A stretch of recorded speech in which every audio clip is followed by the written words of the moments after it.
All right, here we go. Hey everybody, this is Craig Kammer from Kammer Knives on the Bladeology podcast. Looking forward to talking with y'all.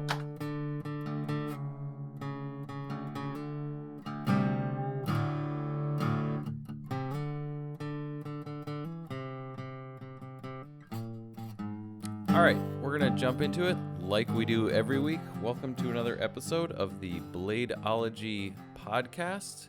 We are on this week with our original host lineup, and we have a guest. This is going to be episode 40. I can't believe we made it, but I'm happy we did. This is the vocal representation of Jeremiah Burbank from PVK Vegas. Nick Chuperin of NCC Knives. Elijah Isham of Isham Blade Works. Awesome. And we are on this week with Walt from Walt's Latama fame. Walter, thank you so much for coming on and talking with us. Well, thank you for inviting me. I'm really flattered and honored and excited that we'll share some time together and some stories. Heck yeah, I'm pumped. I've been looking forward to this one for a while. You're an amazing sort of character in this Switchblade historical timeline that I'm sort of assembling as I go here. You've always sort of been there, and you've always had a passion for Italians, and that's where we're here tonight. So tell us, how did you get into knives? Where did it start for you? Well, I guess it would be the only way I could describe it is incredibly early, like we're talking grammar school.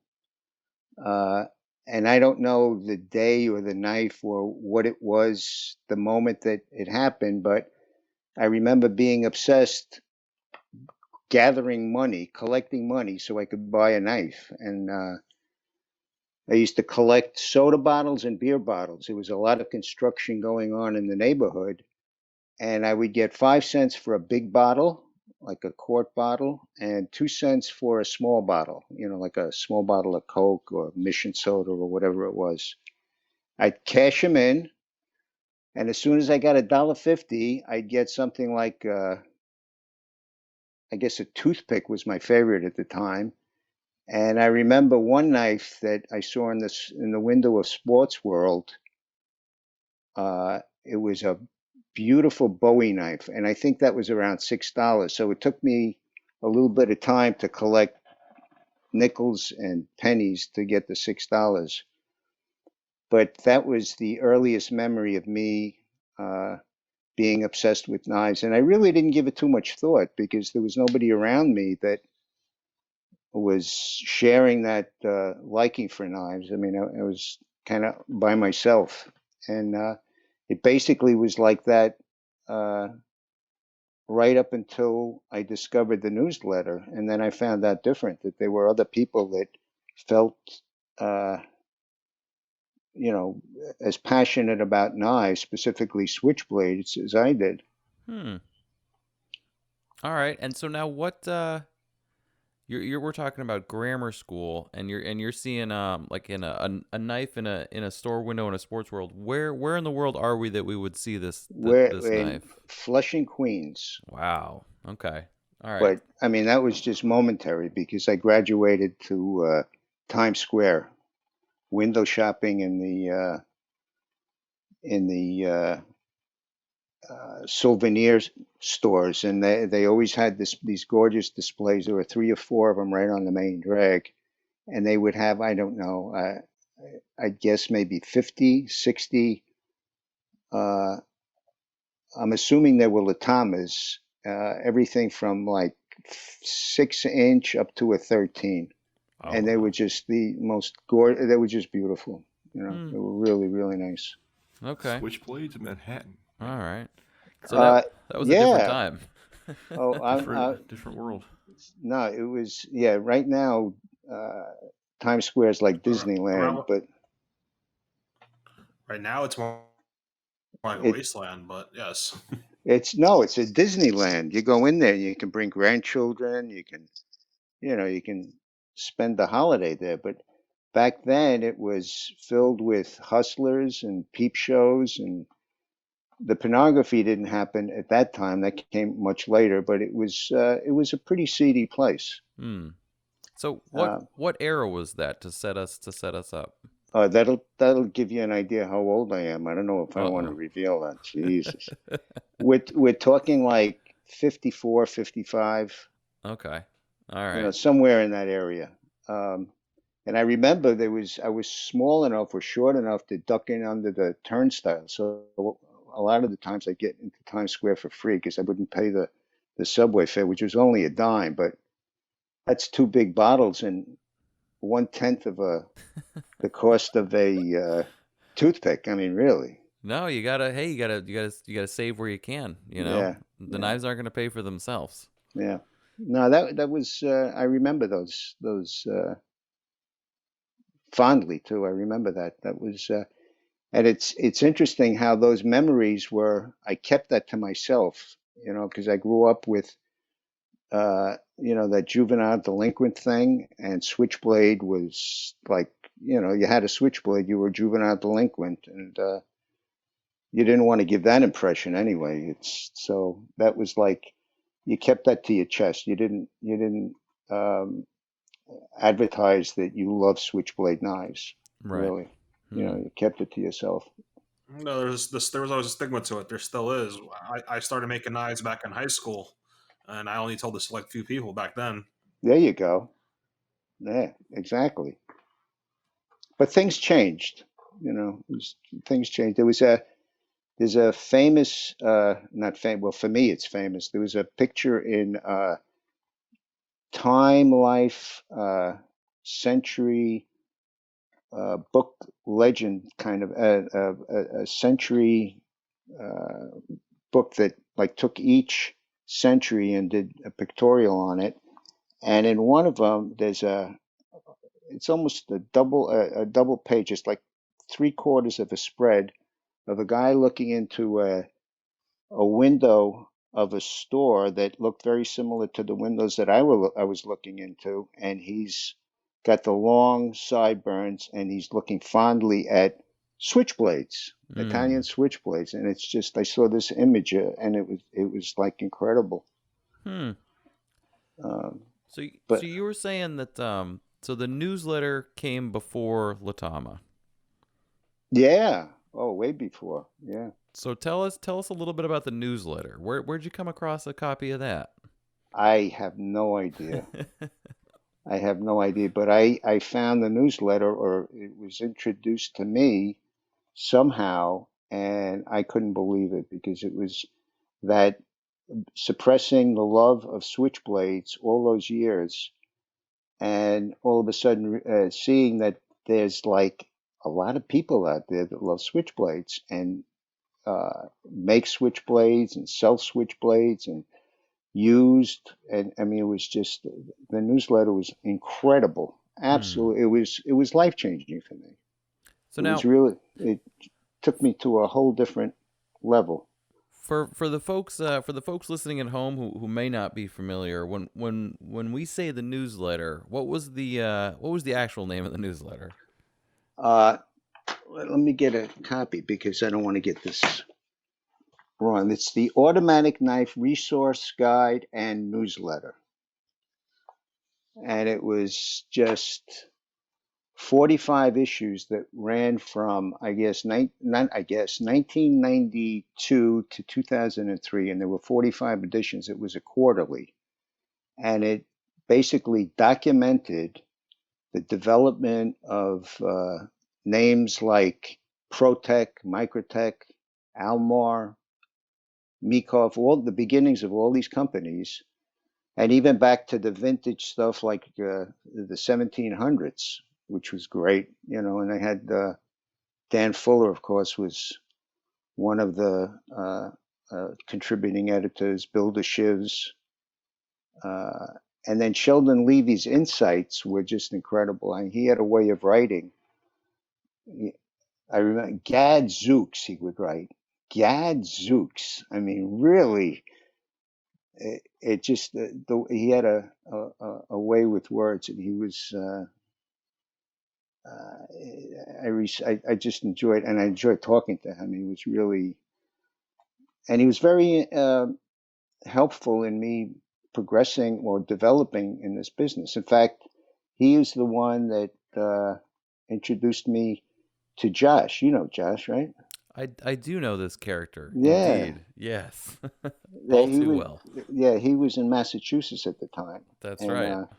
he hooked me up with Josh, and but he did a lot. Sheldon did a lot. We were phone buddies for a long, long time. You know, talked about bees and flowers, and it was pretty cool. Uh, And the birds and the bees. yeah, The newsletter is definitely it's a quintessential point of history, like you said, for a lot of those companies and the people that wrote for it. I mean, the ads in it. I mean, PVK had ads in there from way back. yeah, yep. And it was really I think if anybody was anybody, they were in there. So I started this community in '09, but I'm not too familiar with that with the newsletter. So for what years did it run? From 1992 to 2003.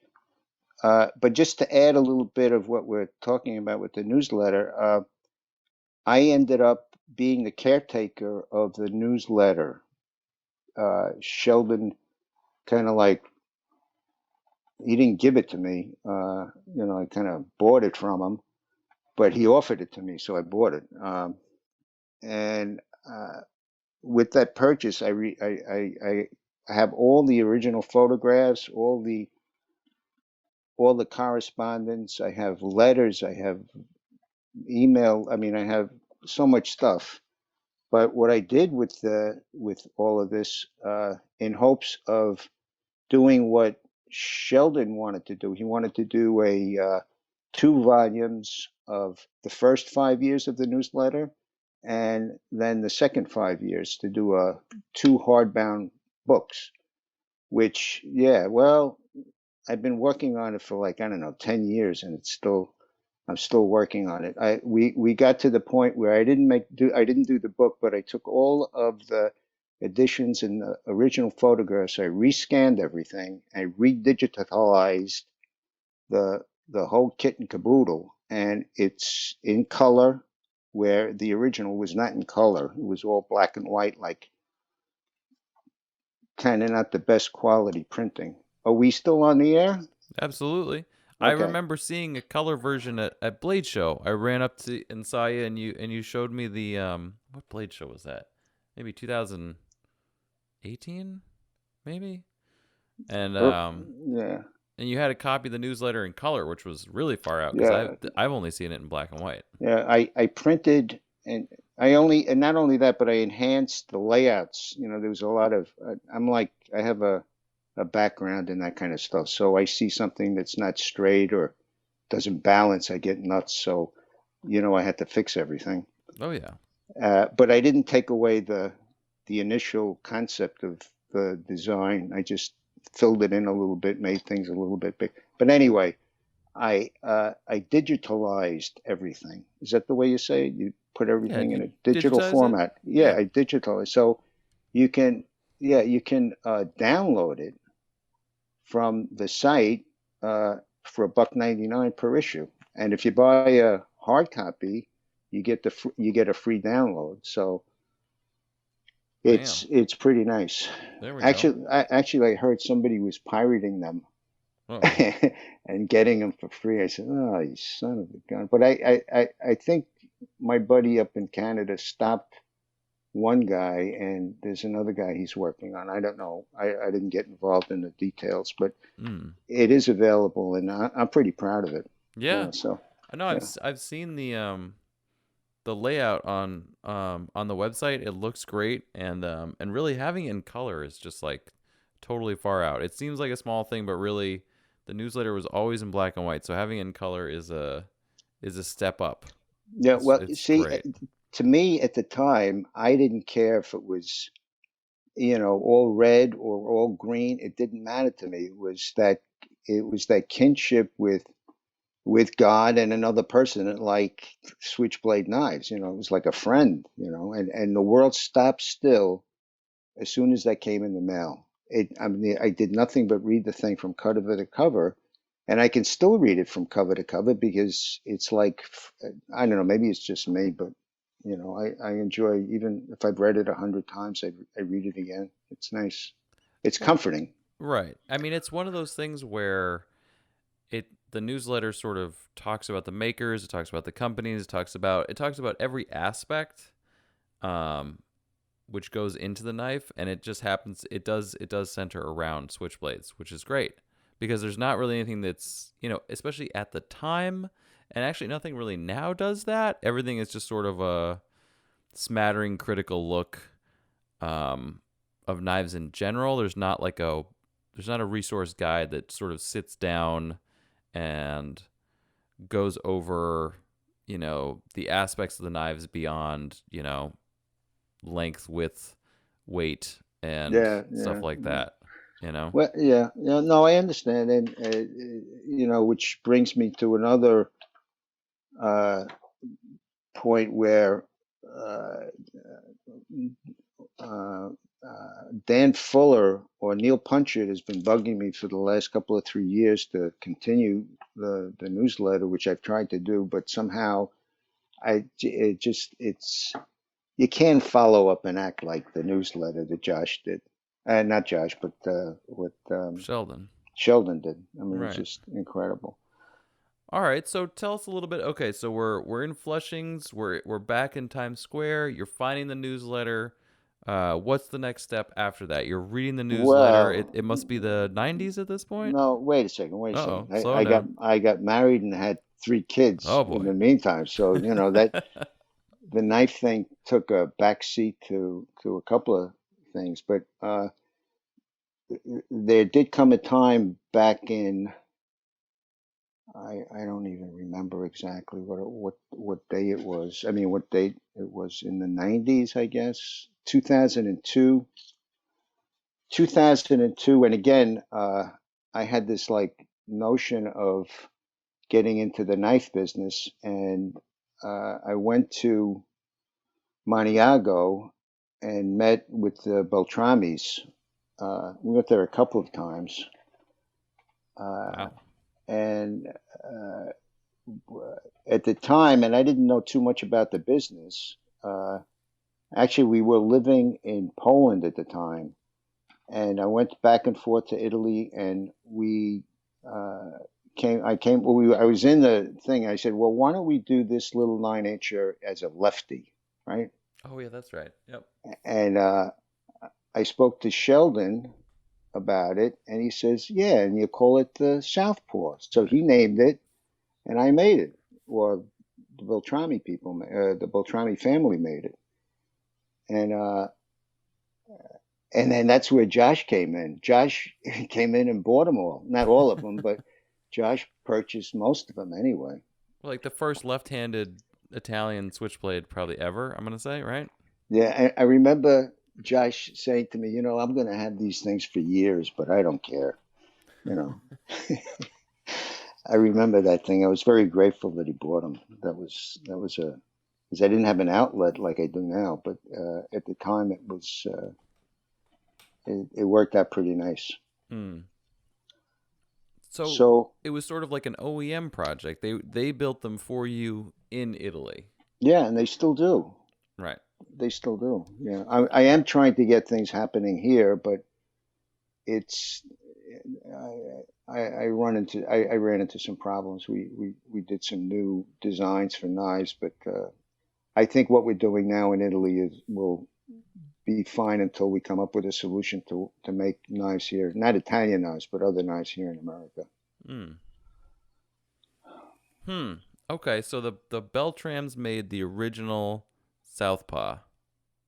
Right, and they continue to make the 5mm nickel silver bolsters, and I basically redesigned. I didn't redesign it. I took pieces from knives that I liked. I took a little bit from a 1930 Maniago flat button, flat guard, and took that design. And there was a half grind that I saw somebody did a custom knife, and I took that and I just put it together and made everything thick. and came up with the 5 millimeter classic. And then eventually, oh no, I think the pick lock came first. I think we first did a flat guard pick lock, and then we started to do the classics because the pick locks got kind of expensive. You know, they get kind of pricey because of the labor. Mm.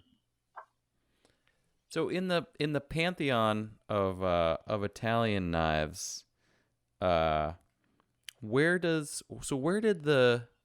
Latama come from? Oh, that came from my buddy Sam Polk. That was another introduction by Sheldon. Uh, Sheldon said, "Why don't you call up Sam Polk and do something with him?" So I did, and I went down to Florida. We met.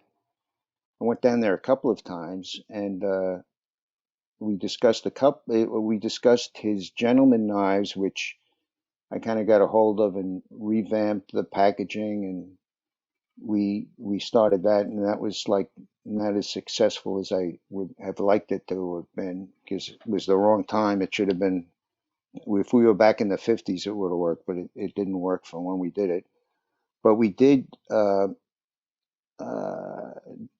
do a signature edition of the square button, and it was the first time in like 50 years that a knife was stamped with the Latama signature, with the Latama stamp. And aside from that, it had Sam Polk's signature right on the blade. It was a gorgeous piece. It was really nice. And Paul Panic made those pieces. You know, he did a really super job on that. And it was only 10 pieces, but there were 10 pieces and 2 prototypes made. So that's all that we were able to do. Not that we were able to, we could have made more, but that we just limited to that. And that was the beginning. I think I did, in fact, I know I did that before we started to do the 5 millimeter pieces. I did a couple of runs of just regular straight up pick locks, but they really didn't, it was nothing to write home about, even though the originals, the ones that have Walt's flat guard are somewhat of a collector's item, which I was shocked when I heard about it. It was like, what was it? That's another thing about these switchblades. Sam Polk was like flabbergasted, or like he just couldn't believe that people were collecting his knives and getting the prices that they were getting at the time. It was like he just didn't know. Yeah, I mean, there's a knife for everybody out there, and some of those knives just happen to be ones with springs in them that certain people really, they go after, and they have a huge passion for. Yeah. We were speaking with Paul recently, and I asked him about you, and he was like, "Oh yeah," he's like, and so he did tell us a little bit of the story about that, and obviously only positive things to say about you, which was the trigger for me to contact you and get you on here, because I wanted to get the whole story, so to say. Yeah.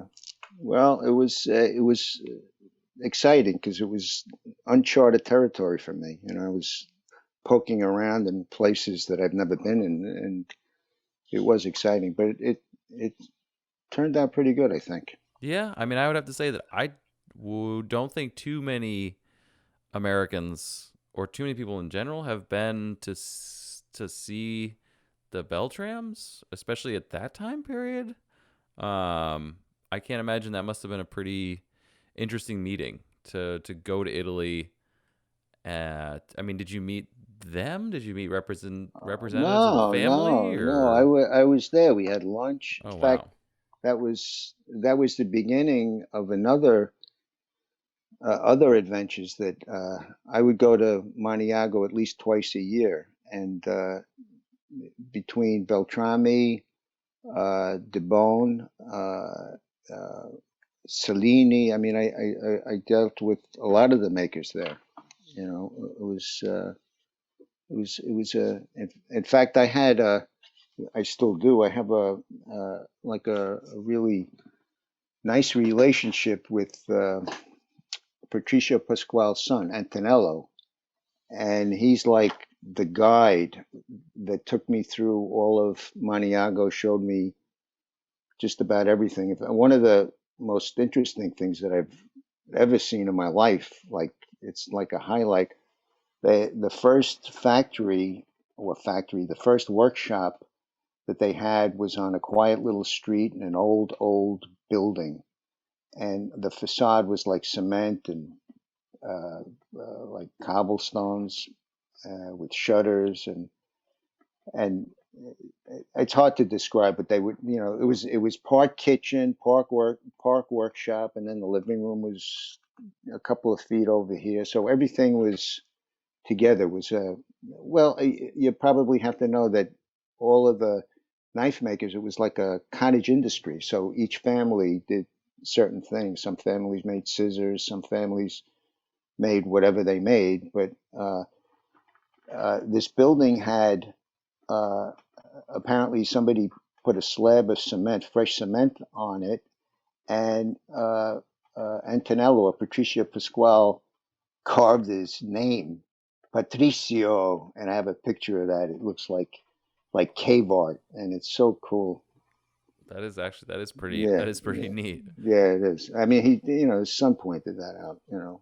Hmm. And there were other guys like the Giuseppe Veneer from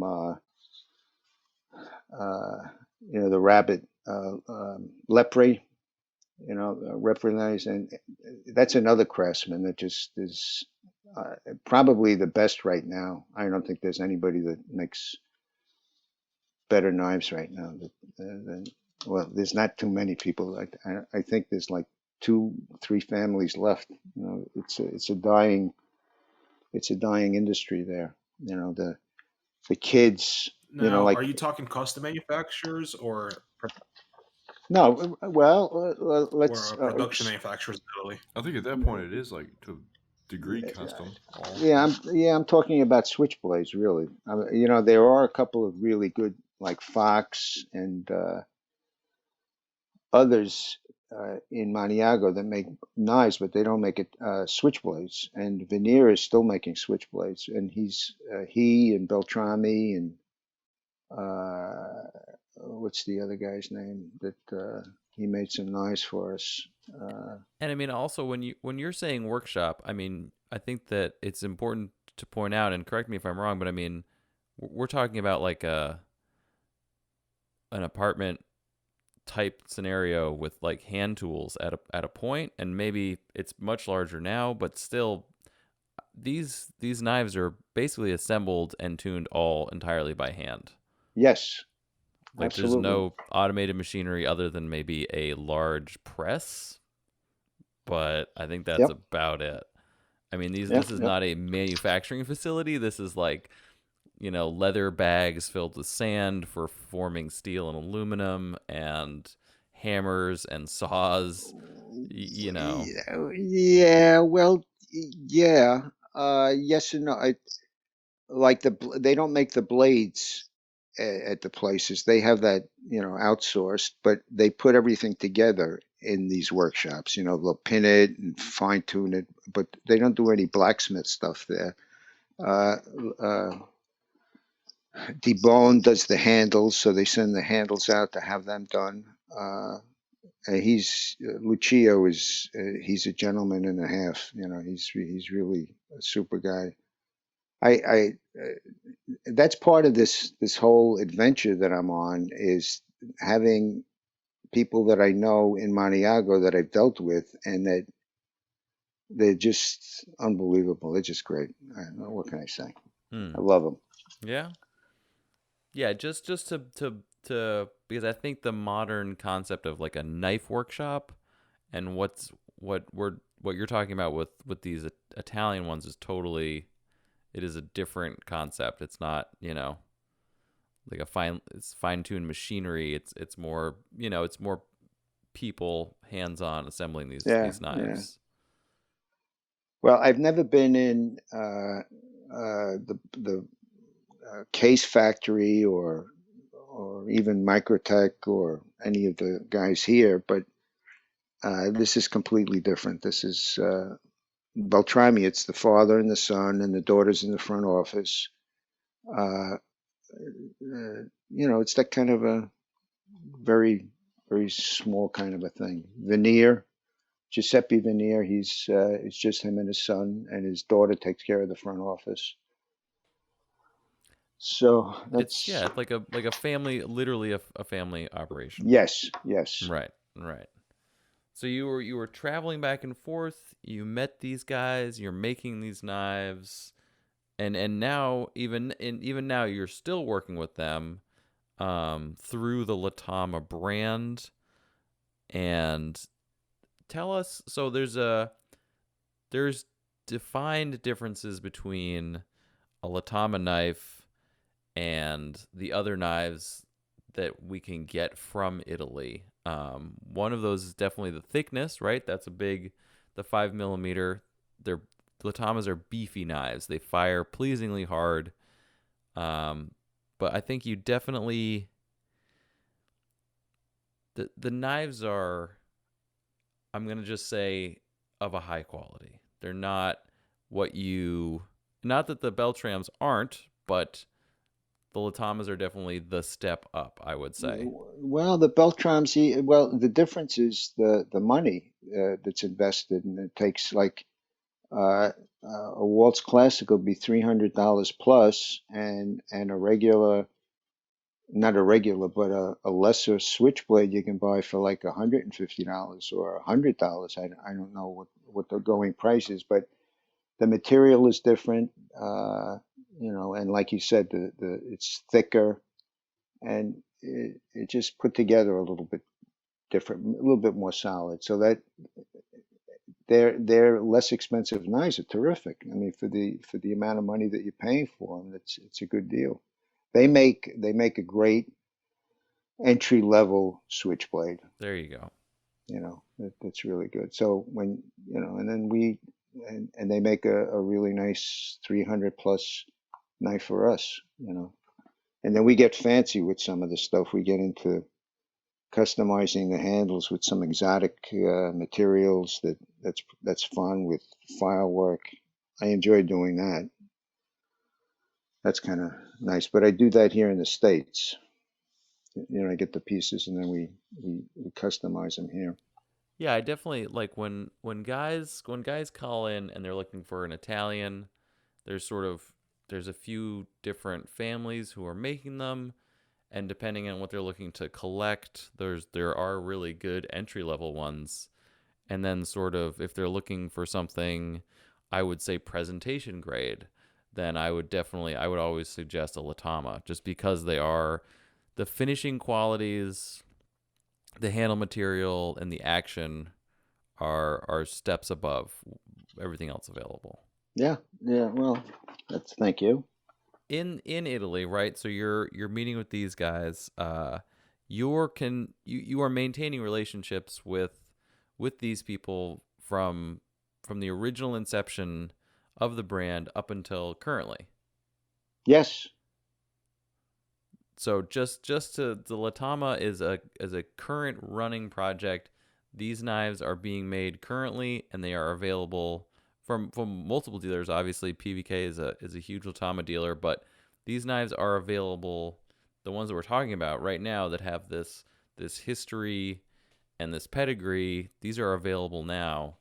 Obviously from Walt as well. You sell them, and they're available from dealers. I mean, this yes. is. So the Latama legend continues. Which there was a passing of the torch from San Poke to us. Again, I don't remember the dates, but that was also kind of monumental for me, to have Sam pass it on to us. I remember I went down there, and I wish I had a tape recorder when we talked, because his stories were just they were just off the charts. He would talk about his hotel he had in Mexico, and his the royalty in his family, and the things that he tried and did, and just. I mean, I would imagine it's a amazing tale. Yeah, yeah, it is. It unbelievable guy. Another person that really took a. He had a running relationship with Tim Zinzer, who I think has passed away. But Tim Zinzer was very friendly with him also. That we would share stories that he would hear. He would, when we'd meet up at the show, we would compare notes, and it was nice to talk to somebody else that had that same experience with Sam as I did. So Yeah. it was nice. So the Italians are famous for coming in, or if you don't know, they are famous for coming in from the smallest 2 to 3 inch knife to the largest knife. There's a picture of Angelo or Angelo's father with a knife that's bigger than him. It's maybe 12 feet or so. There's probably more like 6 feet. I think that yeah. There's a picture of Sheldon Levy sitting on a park bench holding a 6-foot switchblade with a wooden scale handle. Which is it's an incredible feat to make something like that fires like that. I know I think Smoky Mountain, if you go to their showroom, they have a 4-foot, they have like a middle, it's like a 3-foot or 4-foot. They have that in a case. It's like 4-foot. Yeah, it's not 6, but it's I think it's like 4-foot, which is it's a beautiful piece to have. I believe it's folded in half. Yeah, it's like semi-open. This one I saw. It's like it's what we call like dog-legged. It's just like partially open. Yeah. No, there are a couple of those things floating around. I've seen them from time to time. We had that original Latama switchblade that was hanging in the Macy's window back in the day. We had that for a while. That was pretty big. That's awesome. And then we made two 24-inch switchblades, pick locks. Pasquale, why can't I remember his name? See, this is what happens when you get young. Oh, is that what it is? Yeah, you get young and you forget everything. I'm telling you. It's just horrible. But he made two for us, and the only reason we made them was what's his name came in with two pairs of horn stag that were just humongous, and they were all in one piece, and you never see stag that big in one piece. Usually when you get a display knife, it's cut in half, and because you can't get anything that big. But he came up with two pair, and we just said, okay, let's do two of those, and he made them. It was really nice, 24 inches. That's pretty sweet, because I think you do pretty standard 23 centimeter and 28 centimeter, right? Yes. Well, I made the 33s, but we stopped making those for a couple of reasons, but we stopped doing that. Also, sidebar, Italian knives in general are measured in centimeters. So 23 centimeter knife is what we call it, is a 9-inch, and then the 28 is a 28 centimeters and 11-inch. So it's a slightly larger. There are other sizes. However, the two most popular sizes in Italians are the 23 and the 28. Yeah, it's like it's really shy of 9 inches, but it's like, I don't know, an eighth of an inch shy or whatever that measurement is, but it's just a little bit less. That's not blade length. That's overall. Right. That's overall, tip to tip. So, but when they translate it, it becomes a 9-inch and an 11-inch. Yeah, I think if you measure it right, they're just maybe slightly under. But it's the easiest to sort of round up and just call it that. Which can be tricky for collectors who are just getting into it, because it is sort of an entire other measurement system. Spending so much time with them, it's an easy thing to just remember them, because that's how you call it out for orders, 23, 28s. Now, Walt, did you, and I forget, have you ever done swing guards?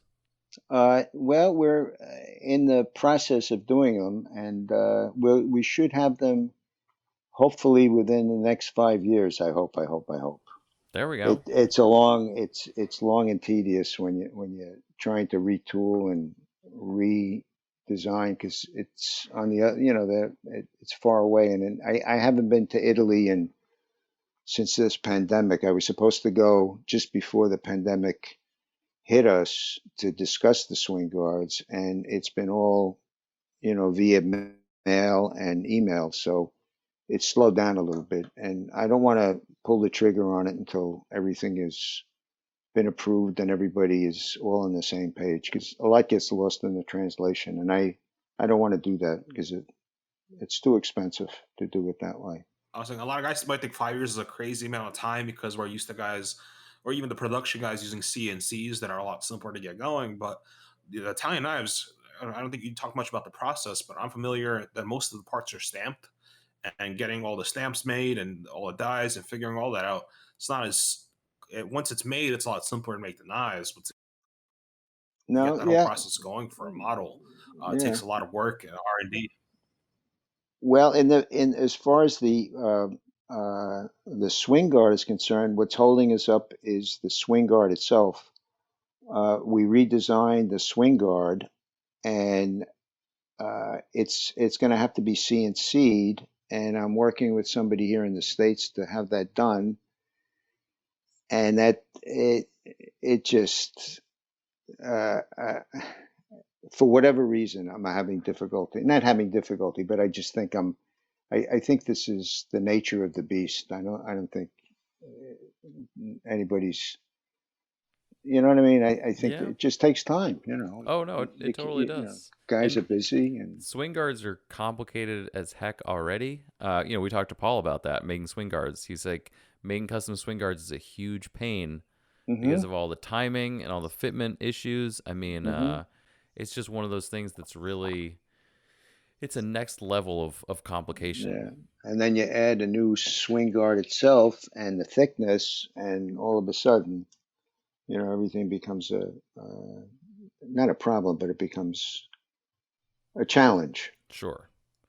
Now, Walt, just out of curiosity, have you ever, or did you ever, I don't remember, I'm trying to recollect every newsletter, but I can't.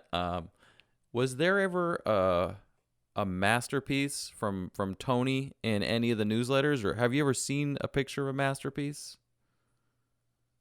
Which one is masterpiece? Which one is so that? The masterpiece was the pre-Dragon Slayer OTF, and the Oh. masterpiece had sliding swing guards that came out of the handle, and it was an OTF swing guard. It was No, totally. I think that was before. Yeah. That came after. What year was that made? I'm gonna say that was mid 90s, late 90s. I'm sure somebody. Yeah, will correct me on that. I think that was post production of the newsletter. Okay. Yeah, it was. Right. I think Tony only made famously 4 or 5 of them. So No, I mean, it wasn't a huge circulation, but it was just another example of how swing guards are just, people love them, but they're very complicated. There was one picture in, I don't remember what issue it was, but I think it was called the Dragon Slayer, and I think they had a swing guard, and that, when I saw that for the first time, I said, holy moly, this is unfreaking believable. Right. With the little holes in the blade, my God. Oh yeah, that's Jesus. Yeah. That's your. There were So the newsletter had a lot of knives in it that were on the pioneering front of CNC, like the SWAT knives from Arizona, the double enders that were in there. A lot of that stuff. I mean, the Microtech, obviously, the ProTech. A lot of that was. I mean, they were cutting aluminum in ways that no one or people had, but not in the knife industry, been doing it as regularly. Yeah. Almar, right? Exactly. Yeah. Almar. And the Valtons had knives in there as well. I know the Valton Viper was in there, the OTF. Yep. I think if someone had the the gumption to go through it, but to take a list of all the knives that were in the issues and just make a one big collection would be just you could see that whole thing happening in front of you, you know, from the progression of switchblades in America or in the world. It would be quite a thing to see. Oh yeah. Now, do you collect over the years? Do you collect knives yourself? You must have a personal collection of Italians that you Well, treasure. I did. Okay. But All right. it really got expensive. It was like, you know, I could have bought a used Mercedes, I think, for it. It was it got a little bit too much, but I had a really nice collection of flat guards, everything from the tiniest, the one that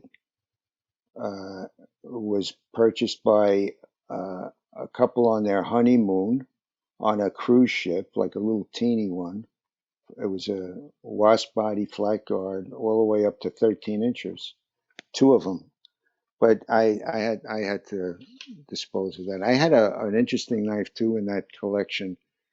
It was a fishtail, and the tang was of a monkey hanging on a branch of a tree by his tail, eating a freaking banana. I mean, Oh, really? oh, okay. I Yeah, I can see mean, that. yeah. Well, Okay. All right. yeah. Well, I remember that knife. That was no. Well, answer to your question, you know, I have a couple of pieces that I got from knife makers in Italy. The Cellini, her brother gave me a couple of knives that their father made. So I kept, you know, things like that. I'll keep, Yeah. you know, with kind of Like a a personal connection. attachment. Yeah, Yeah. yeah. But as far as collecting knives, I do have some stuff. You know, I have three or four or six of the rocket knives that what's his name makes in California. I picked up a couple of those from him. You know, there's Protec? no. Why don't I remember his name? California. It's got the rocket on the The blade. rocket designs. Oh, the Dario Caston? Caston. Yeah, yeah. Yeah, I have a bunch of his stuff. Not a bunch. I have like maybe five or four or something like that. I picked those. I like those. Those are kind of neat. You brought up something that that Josh and I love to squabble about periodically, but and I asked Paul about this, and I gave a very poor description. Can you describe to us or to the listeners who may not know the definition of a wasp body? Well, I know it's tricky. just above the bottom bolster, there's an exaggerated taper, and then it bellies out like the wasp body, like a regular wasp that stings you. So it'll be kind of like thick in the middle, tapers thin to the top, thick in the middle, and then tapers right at the bottom, right, you know, 10, you know, like let's say 5, 6, 7% before you get to the bottom bolster. It tapers in. It's got a nice waistline to it. So it's a lot like a palm swell. Like it fits nicely in your hand. Yeah, yeah, Right. and it looks great. It does Yeah. look really nice. In fact, I was thinking about that today. I was putting some stuff away, and I said, "Son of a gun, why didn't I do wasp bodies on these puppies? They would have been great." Wasp But bodies, it's a very pleasing silhouette. yeah, yeah, it is nice. Plus we got wasp bodies. We've got flat guards. Flat guards opposed to regular guard. How would you describe a flat guard? Well, a flat guard is the guards themselves are flat, and a regular top bolster that they use on the swivel bolsters, they're round. And the reason for that is the round bolster is stamped out, and the flat guards back in the day, like it only lasted for like 47, 48, maybe through 49, maybe 2 years, they would solder the guards onto the top bolster. So you know how long that took. And Sam wanted a lot of knives because they were getting tremendous, big orders for stuff, for knives. So they couldn't spend that kind of time to put the bolsters on these things. So they, Patricia Pasquale figured out, okay, let's about this, stamp them out. Patricia Pasquale is another icon in this whole fabric of Italian knives. He was the one that designed and patented the crisp blade, and had a lot to do with the square button and that design. And that's probably another podcast talking about the square button. But that gets it's in the book, the Latama Legend book. We tried to explain how that whole process of who owns the rights and how it was developed, and it's kind of an interesting thing. Okay. Yeah, which is perfect because that was gonna be my next question. I was gonna jump into square buttons, so we're gonna wait on that. And on the crisp blade thing, the same on that. Though I know that the Beltrames do offer a crisp blade now and again. Yes, I see it yes. pop up. Yeah.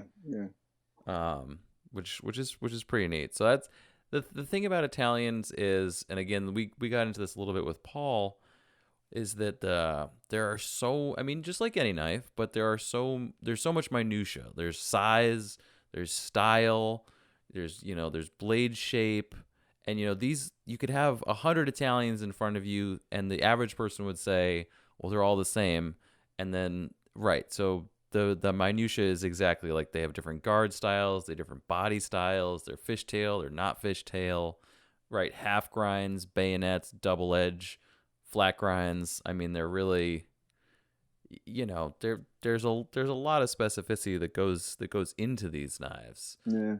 I like to look at the Italian knives as it's the Ferrari. I mean, you've got Corvette. Well, I don't want to compare it with a Corvette, but you've got Monte Carlos, you've got great Silverados, you got all these great trucks, great cars out there. But then you have the Ferrari, and that to me is the Italian switchblade. No matter what configuration it is, there's something about that dangerous, juvenile, delinquent look that's just attracts me anyway. I'd have to agree with you.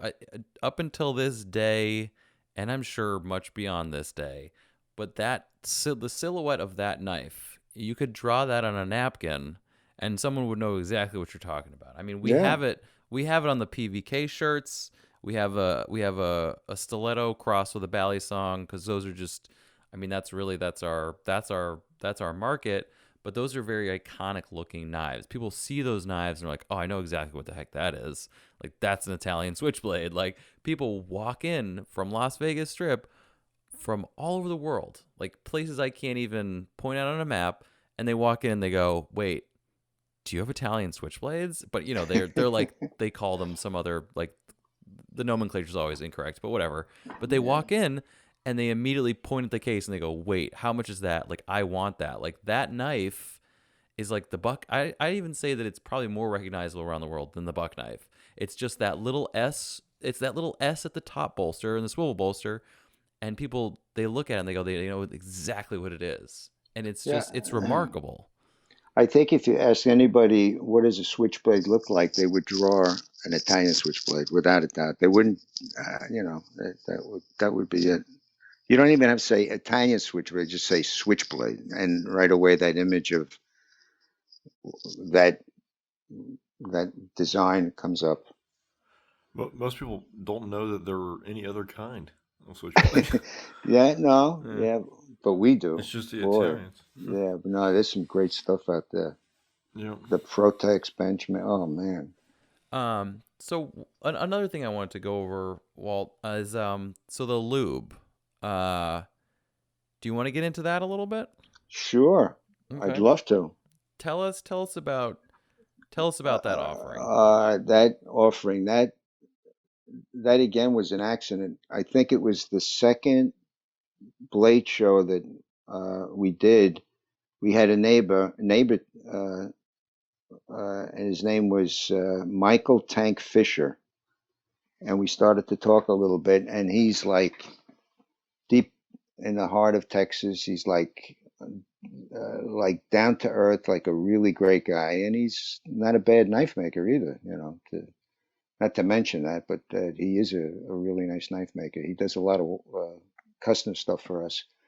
But we were talking about, I don't know how it came about, but he says, well, I have this kind of thing that I use for oiling my knives. I guess we were talking about, I was having problems with something. I don't know what it was. And he whips this stuff out and he fixes it. And you know me, I'm like, I'm right from Madison Avenue. This is a product. Let's go out and we're gonna. I said, Tank. Sell. Yeah, right. Well, it's not so much the sell; it's the creating of something. I just love to get Yeah, you an create something, idea. Yeah, it's just believe me, we can't retire from sales of quick release oil. That's for sure. But my wife's American Express card bills are way too high. I gotta go out and steal after the sun goes down. I go and all right. I'm just kidding. My wife is an unbelievable person, but he's we started to talk, and right away quick release, because this was specifically for knives that I think we were having problems at the show, where we were having problems with the show, with the knives at the show, and he fixed them. So he gave me the formula to make it, and we decided on the name Quick Release Oil at that show, and I went home and started to develop some packaging, and by the next show we had it happening. We had bottles set up. I think there was an intermediate year. I think the second year we came in with prototypes and we tested the market. I did some printing on the machine and I pasted them on some plastic bottles, and we filled up some, I don't know how many dozens of bottles, but we had a bunch of them there, and everything worked.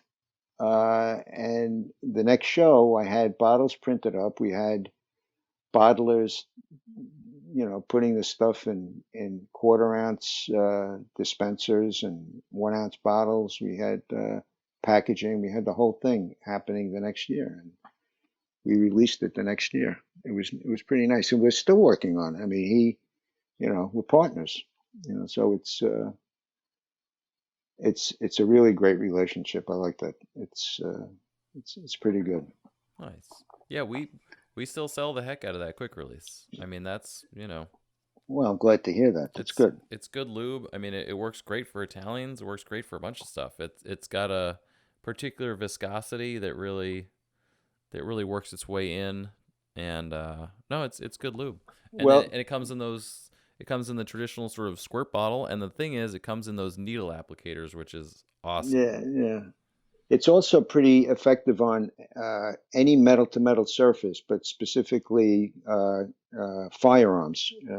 Tank's a big shooter, and that was he developed that for the guns and the knives. Nice. All right. It works. So we got the guns and the knives all lubed up, ready to go.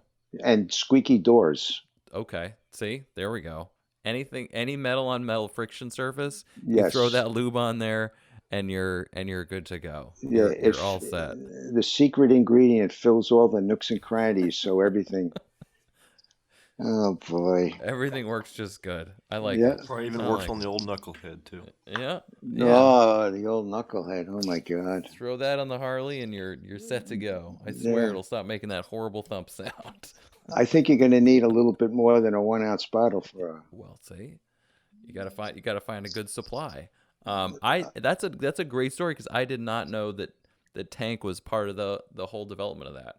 Yeah. which is cool. And it's just another name on the list that I will be contacting. You So, you you you know. can't count on me to come up with something original. Oh no. I'm the second. I'm second in line, and I can help, but that's what I do.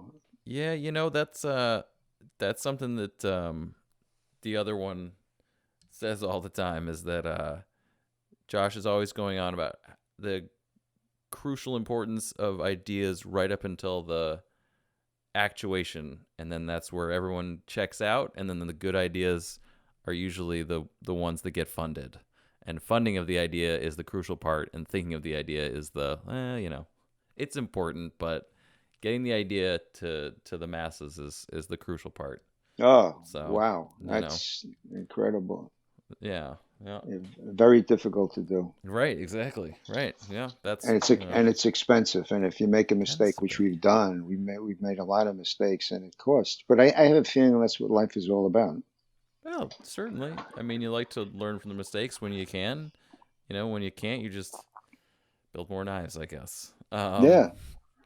So we've got the newsletter, we've got Latama, we've got the Lube.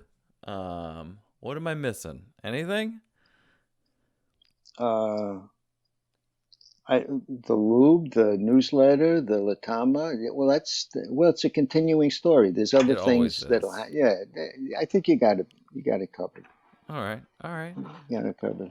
It's tough to pack in a lifetime of experience and stories into one episode. I know that. It's a tricky one, and it just makes for more stories to come in the future. And that being said, Walt, what does your show schedule look like? You do Blade show primarily, right? Well, I used to barnstorm, but we had to stop that because Sure. it got really crazy. Because it takes me, I would say, at least 4 hours just to get to the Jersey Turnpike from where I am, and that's 4 hours of bumper to bumper is crazy for me. I can't handle that. That's just my existence, pretty much. All right, so you know what I'm talking about, right? Yeah, I live in Brooklyn, but my shop is in Staten Island, so I got to cross the Verrazano every day. Oh boy, If I hit it at the yeah. wrong, it could be a 20-minute drive, or if I hit it wrong, it could be an hour. I'd like to see some of the knives you make, if I haven't seen them already. Uh, well, I make primarily titanium frame locks, but right now I am getting into the button, like spring wound button locks. Coil fired. So into the automatics. Coil fired, yeah. I was trying to like grasping for the term there. It's like Jared saved me. It's like anything. Do you Coil do fire with you, button locks. do you do CNC machining? I mean, is that what Uh, you do? yeah, yes. I actually got my second CNC yesterday. Wow. So that was a whole thing, moving that thing in last night. I was full handmade, just manual machines for the first 3 years. And 4 years ago, I bought my first CNC. It was a little bit of a slow progression to the second, but I went through a few shop moves during those times and a couple delays. And yesterday, I finally got my second one, Wow. and that one is geared up for autos. I wish you all the best. Maybe our paths will cross. Yeah, there you go. You never know. Hey, anytime you're in New York.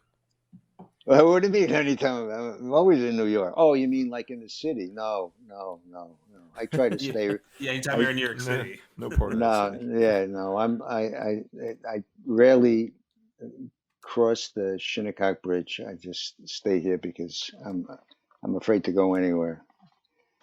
Not afraid. It doesn't work for me right now. But Now, in how answer often? to, I'm sorry. I was gonna say, how often do you, when you say you don't really leave New York too much, how often do you have to head out to Italy during normal times Well, to I get in usually contact with the I manufacturers out there? I usually before this pandemic, it was minimum once a year, if not twice a year. But that's just go to the airport, take a plane, and I spend usually. There was a time where I'd spend like 7 days there, but it was too much. We got it down to where I could take care of business like in 2 days, and then I turn around and come right back.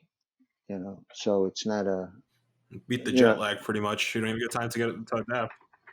forget, don't remind me of that jet lag. Ay, ay, ay. That's horrible. Yeah, that can be Well, tricky. It's a whole other thing. That the traveling and the jet lag, forget about it. yeah, no, it's well, I don't know, but anyway, in answer to your question, I usually do Mystic. I like doing Mystic and the Blade Show. But we used to go everywhere. I'd go to Oregon and Oklahoma and Florida and quite What is the Mystic Show for people who don't know? And me, oh, because I don't know. that's the Mystic Show. Is It's a town in Connecticut, Mystic, Connecticut, and they have a 2-day show there, and it's run by the East Bill Coast. Tice. Oh. Oh, That, yeah, that's the NCCA Yeah. show. yeah. I'm familiar with Bill Tice. I used to work out of NJ Steel Bearing shop, so I used to see him here and there. He got me out there to do it 1 year, about 6 years ago, I think. 5 years ago. It was the last time I was over there.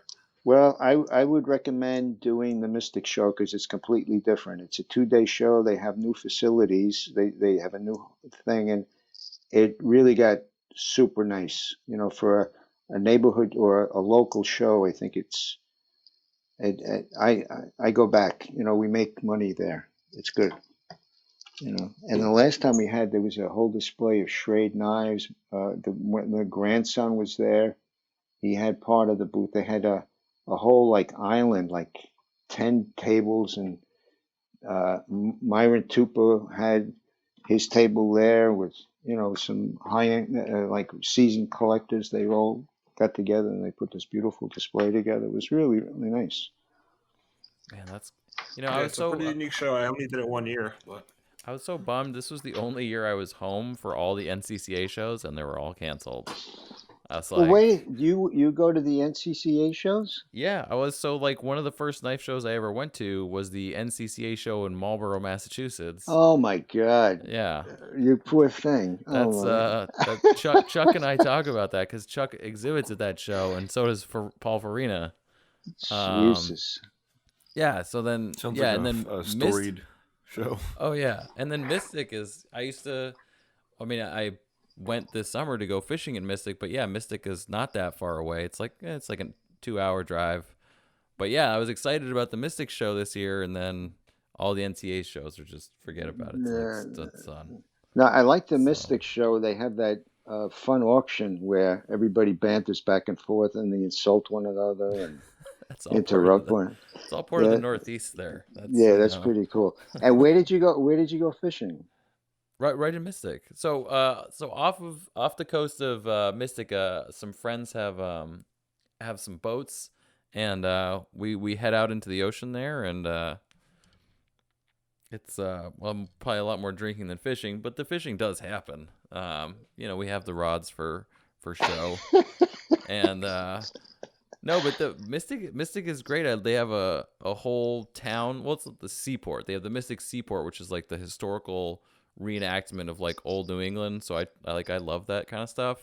And then they have the submarine museum. Just I guess it's like north of Mystic a little bit, but you pass it on the way. And no, Mystic is a cool place. I dig it. It's the only part of Connecticut that I really don't have a problem with. Yeah. Well, the rest of it's kind of dubious. Maybe this year we'll keep our fingers crossed. They'll have a Blade show. The Blade show is scheduled. I think. In fact, I think we already made arrangements for the hotel. But we'll see. Hopefully this whole thing will be over. Got our fingers crossed. 2021, right? Yeah, 2021. Yeah, we got notice that the show was going to be whatever it's going to be, and we booked the hotel. We got our room, and everything's good to go. Nice. Now, all I need is to have somebody drive me down there. Got you. No worries. Yeah. We'll get it taken care of, Walt. Thank you. Yep, absolutely. All right. Well, I think that's a pretty good spot for us. We've covered, I think, just about everything we can cover in one episode. We've can never cover everything, but that's what the part twos are for. I You just know? have to blurt this Oh out. yeah, go I for it. just Absolutely. you No, go just for it. I was thinking about the early days, and I remember the first switchblade I ever had was one of the fishtail or the those toothpicks. There was a switchblade. It was a Schrade or a I don't know, probably a I don't remember what it was, but my friend had it, and the blade broke in half, so he gave me the freaking knife. Oh wow. And I couldn't believe I mean, you wouldn't believe the joy I got, even though it was just a stub of a blade, pressing the button and having this thing pop open. I just thought of that, the joy of that. Holy cow. All right. No, I mean that's switchblades they trigger a part of human fidgeting that is so subliminal that people don't even get it until they handle these things. And then once it's in their hand, they're like, "Oh my god, that's awesome."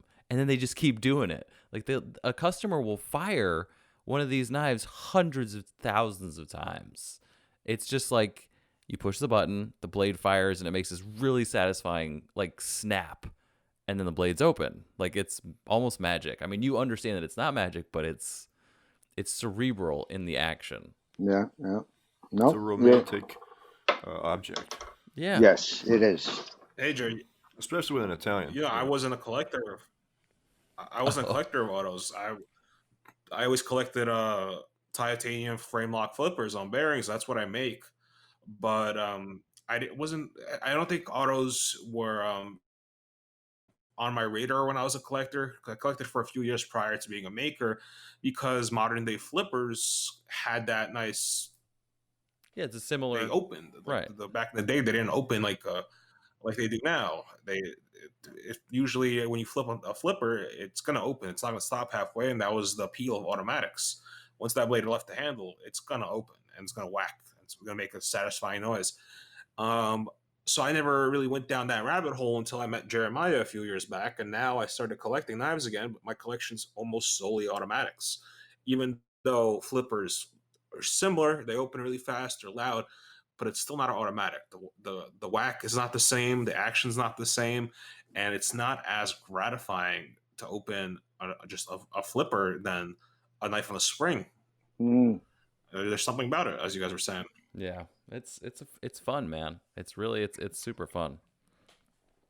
Even at half blade, it's fun. Yeah, Even with a see? half a blade, if it was even. I think those are even more fun because they're different. Yeah. It's not what it should be. You're right. I really hope we get a chance to meet one of these days and share emails and cards, and who knows what'll happen. Oh yeah, we'll Should all be at a be show. Yeah, I haven't seen Bill Tyson in a few years, but we all be a Blade show. I haven't seen Bill Tyson in a few years. Maybe I'll make it over Mystic again. So it's been a few years since I've gone over there. Well, Yeah, all right. make a road trip. Super. We'll make a road trip. That's a long road trip. Well, that's awesome. Walt, I want to thank you so much for taking time out of your night to come talk with us. It's been a pleasure to go over some historical points and to build this timeline and to add one more missing puzzle piece to the grand Switchblade timeline that I'm putting together. And the newsletter is available. Where can we find the newsletter, Walt? TheNewsletter.com. Or Bam. you can go to latama.net, and we have a link to the newsletter on the site. Very And cool. you can get bundles and stuff, but that's you'll see. So go out there and go to latama.net. Right. Yeah. Check out these knives we're talking about. Check out the lube. Check out the newsletter. There's awesome pieces of history hidden inside those digital or physical pages, depending on which one you're interested in.